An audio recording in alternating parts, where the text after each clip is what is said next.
découvert ceci, cela. Nous allons continuer à découvrir pour essayer de réécrire un peu l'histoire des événements scientifiques. Ensuite, on aura la nécessité de réfléchir sur les événements scientifiques, sur leur nature, sur leur contenu, sur leurs conséquences, sur leurs effets, sur leur environnement et l'effet de l'environnement sur eux. Ça, c'est un travail. Moi, je commence maintenant. J'ai une conférence dans 10 jours à Alger sur science, art, culture et religion. J'essaie de voir est-ce qu'il est possible de parler à la fois de toutes ces choses-là. Mais oui, il faut en parler. Parce que tout ça se passait en même temps. Sauf que, pour la recherche, on est prudent. Il y a beaucoup d'hypothèses. Il y a très peu d'affirmations. Parce que la recherche n'est pas assez avancée. Et on préfère aller lentement, venir vous raconter un tout petit bout de choses, que de venir faire des discours et vous dire les musulmans ont tout fait, etc. Ce n'est pas la vérité d'abord. Et puis ensuite, on ne sera pas crédible un jour. Il faut rendre à César ce qui appartient à César.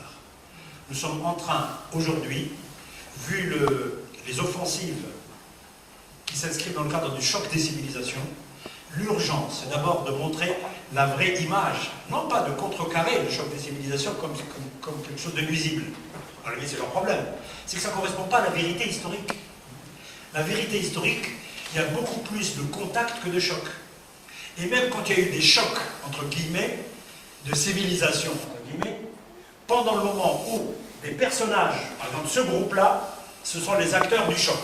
Ceux-là prenaient les armes, allaient au nom de l'islam, trucider les chrétiens au nom de l'islam. Et inversement, d'accord? Les croisades, etc.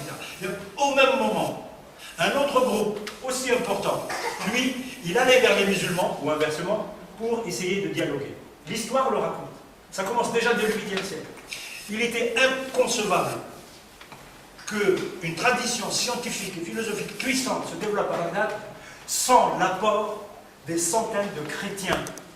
Bon, qu'ils soient arabes ethniquement, ben ça c'est la région, mais ils étaient chrétiens, ils étaient nestoriens, ils étaient jacobites, ils étaient coptes. Et puis ils n'ont pas adhéré à l'islam, ils sont restés chrétiens. Ils ont adhéré à la dynamique du développement de l'esprit humain. Voilà. Une dernière question, une démonstration.